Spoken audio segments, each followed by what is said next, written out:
now we're gonna see what we can do when our opponent's getting the underhook. So sometimes I have side control, he finds a little space and he's getting the underhook. Of course, if he's getting the underhook, he's trying to escape, he's getting some space. So I can't be too slow to respond to what's happening here. I need to be ready to connect to something, otherwise he's gonna escape. Like if I let him turn all the way, he might go to single leg, maybe he's gonna go to my back. I don't wanna end up there.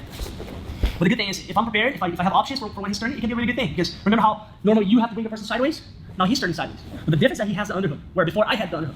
Okay, so the first thing we need to know is how to be safe. If he's turning with the underhook, the first thing that I need to do is to place my hand right here on his ribs and use my elbow to stop him from turning. So see how I slide my hand here, and then I drop my elbow, and usually I shift my base. Okay, I pulse my leg and put all the weight there. Just like I did when I had the underhook. Remember? Okay, but now he has the underhook. But the way I stop him from moving is the same. Slide the hand and stop him from moving. So that's the first step. Just make sure I'm safe. That he's not going to single leg, not going to my back. Now, I'm going to pulse my hand, and I'm going to start turning my base to that side. So I'm going to shift my hips. As I do that, I'm going to slide my hand away from his shoulder and towards his tricep. Okay, I want to grab his arm. I'm like pulling him towards me. It kind of like feels for him that I want him to come on top. And it's true, I want him to start moving because I'm going to step over. Once I step over, he's going to be stuck here. I even slide my knee over his arm. Let's turn this way. So I was pulsing my hand here. I lean back, preparing a trap for him. I want him to start to come up. And when he's doing that, his knees are turning down because you see he needs to come up, which means it's easy for me to step over. See how I bring my hips up and I step over. Once the leg's here, applying pressure on his shoulder, I can slide this knee over his arm. So he's stuck there. Now from here, I can stay on top and do straight armbar. I can control his hand, then straight armbar, so he's like over if I have to. I can finish from here. And another option is to keep this grip here, and then I just keep leaning back towards the guard, and I end up here, and finish from the guard.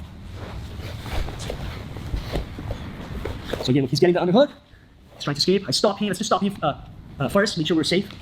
Of course, as you drill this technique and you become more familiar with the technique, you have better timing, you could kind of like not stop here. As he's turning, I could just pulse the hand and catch his arm and step over, and I have armbar. But at first, I would recommend that you guys stop your opponent from turning, stop the movement. You're safe, you're not gonna give up the control that you have, and then this is a more controlled position, and then you start switching to your attack. And then slowly, you can get rid of that first step, okay? So again, he's getting the underhook. So that's one option, to control the tricep and use my back, like my body, like right here, to push his hand up. See how my left hand is controlling the tricep, but my body's pushing the hand away. My back's here, right? It's pushing his hand away from his body. So do this. Again, this space is step over. So you can stay on top and finish. You can land in the guard position and finish.